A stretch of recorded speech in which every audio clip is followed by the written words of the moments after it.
Hello student, welcome to my YouTube channel. आज हम पढ़ेंगे हाई कोर्ट के बारे में। इससे पहले हमने राज्यपाल व मुख्यमंत्री पढ़ चुके हैं, तो हमारा आज का टॉपिक रहेगा हाई कोर्ट अर्थात उच्च न्यायालय। बहुत से स्टूडेंट्स को ये पता नहीं होता है कि हाई कोर्ट और सुप्रीम कोर्ट में अलग अलग है या फिर एक ही होता है। तो हाई कोर्ट है प्रत्येक राज्य में एक होता है। जैसे हमारे राजस्थान का एक अलग हाई कोर्ट होगा, आंध्र प्रदेश का अलग होगा, अरुणाचल प्रदेश का अलग होगा। इस प्रकार सभी राज्यों में एक एक हाई कोर्ट होता है जिसको हम उच्च न्यायालय कहते हैं। ठीक है, तो आज का हमारा टॉपिक रहने वाला है हाई कोर्ट। हाई कोर्ट से संबंधित हम देखते हैं, पहले इसका उल्लेख देखते हैं। सबसे पहले उल्लेख देखें तो इसका उल्लेख हमारे संविधान भाग 6 में किया गया है।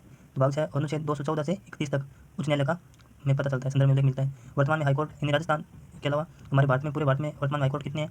तो उच्च न्यायालय है 25, जिनमें से 23 तो राज्य में है और 2 है यूटी यानी केंद्र शासित प्रदेशों में। 2 5 राज्य में हमारे हाईकोर्ट नहीं है, 23 राज्य में है। ठीक है, लेकिन राजस्थान हाईकोर्ट के बारे में कुछ बातें लिखी हुई है, वो देखते हैं पहले। तो देखिए, इसके लिए सबसे पहले सिफारिश यानी एक कमेटी उठाई गई थी BR पटेल समिति नाम से। इसने 27 मार्च 1949 को अपनी रिपोर्ट प्रस्तुत की थी और बाद में इसका हमारे राजस्थान हाईकोर्ट का गठन 29 अगस्त 1949 में किया गया, जिसके सर्वप्रथम 11 न्यायाधीश थे। ठीक है, हमारे हाईकोर्ट में यानी जो हमारा उच्च न्यायालय राजस्थान उच्च न्यायालय, उसमें 11 न्यायाधीशों को नियुक्त किया गया था। प्रथम मुख्य न्यायाधीश कौन थे? तो देखिए, प्रथम जो मुख्य न्यायाधीश बनाया गया था उनको वो थे के वर्मा यानी कमलकांत वर्मा। और जयपुर खंडपीठ है, इसकी स्थापना अंतिम रूप से 31 जनवरी 1977 को की गई थी। वर्तमान में कुल न्यायाधीश कितने हैं? तो वर्तमान में 50 यानी 49 तो न्यायाधीश और एक होता है मुख्य न्यायाधीश, कुल टोटल 50 हो गए। वर्तमान मुख्य न्यायाधीश कौन है? तो है MM श्रीवास्तव यानी मनविंद्र मोहन श्रीवास्तव है। देखिए, अब देखेंगे हम सबसे पहले हाईकोर्ट से संबंधित जितने भी आर्टिकल हैं वो एक ही बार में देख लेंगे, सभी तो मेरे याद रहेंगे। सभी आर्टिकल देखते हैं। तो आर्टिकल 214 में क्या है? प्रत्येक राज्य में एक हाईकोर्ट होगा। 215 में हाईकोर्ट अपना एक अभिलेख न्यायालय होगा, यानी हाईकोर्ट का अपना एक अभिलेख न्यायालय होगा। 216 में हाईकोर्ट की रचना है यानी गठन है। और 217 में न्यायाधीश की नियुक्ति। और 218 में सुप्रीम कोर्ट के नियम हाईकोर्ट पर लागू होना। 219 में क्या है? न्यायाधीश की शपथ है। और 220 में क्या है? सेवानिवृत्ति के बाद अधिवक्ता का कार्य नहीं करते, यानी जो न्यायाधीश होते हैं मुख्य न्यायाधीश, इनको जब सेवानिवृत्ति हो जाती है उनकी, वो पद से हट जाते हैं, उनका कार्यकाल पूर्ण हो जाता है, तो वो कोई भी लाभ का कार्य नहीं करेंगे और अधिवक्ता का कार्य भी नहीं करेंगे किसी भी न्यायालय में। 221 में न्यायाधीशों के वेतन भत्ते।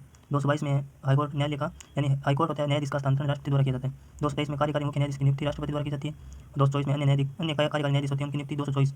225 में हाईकोर्ट के क्षेत्राधिकार है और 220 में रीट जारी करने की शक्ति, जिसको याचिका शक्ति बोलते हैं। ठीक है, उसके बाद देखते हैं आर्टिकल 227 में। देखिए, निम्न न्यायालय यानी अधीनस्थ न्यायालय पर अधीक्षण की शक्ति होती है हाईकोर्ट की, यानी प्रशासनिक नियंत्रण होता है ना जो अधीनस्थ न्यायालयों पर, वो हाईकोर्ट का होता है।